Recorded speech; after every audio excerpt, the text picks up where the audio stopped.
All right, so my little darlings, let's get going. An unparalleled landscape of exceptional beauty. The Florida Everglades are an international treasure. You're in the Everglades National Park. Wow.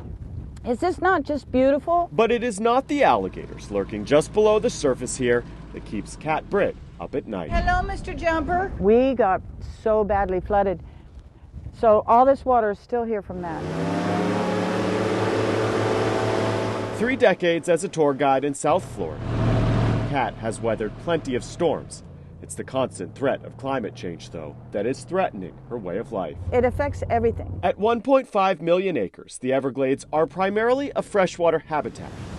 Rising sea levels are changing that, as more salt water is invading this ecosystem. You don't want the salt water encroaching on the fresh water. You don't want too much fresh water in the salt water. It's such a distinctive ecosystem. As a researcher at Florida International University, Evelyn Geyser has committed most of her life to studying the Everglades, research that these days is more critical than ever. This is definitely not just a Florida problem. It's wetlands all over the world. For thousands of years, sea levels have remained relatively stable. But now Earth's seas are rising because of global warming. In the last 20 years, sea levels have risen more than 2 inches. It absolutely is the front lines of climate change here in the Everglades. What that means is water from the Atlantic Ocean and nearby Miami isn't just invading the Everglades through the proverbial front door. In a sense, it's sneaking in through the back. The main effect in the Everglades is actually happening below ground. Beneath the Earth's surface, salt water is seeping in through the aquifer here.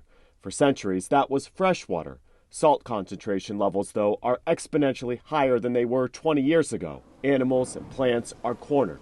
They retreated as far inland as possible.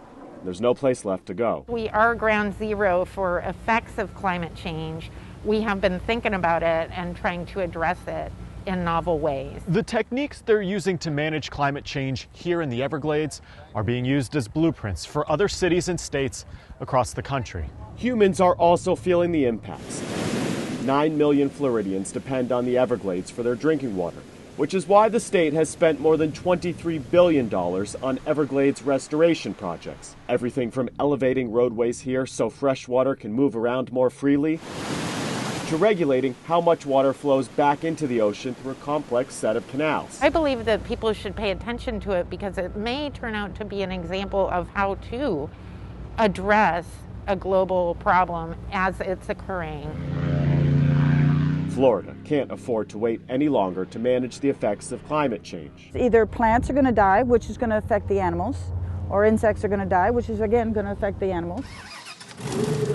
With her industry and her livelihood at stake, 6 to 6.5 foot long alligator. Cat Britt is just hoping it's not too late to preserve this place she calls home. Everything is balanced, and if you upset that balance, something's got to give. In the Florida Everglades, I'm Chris Conti.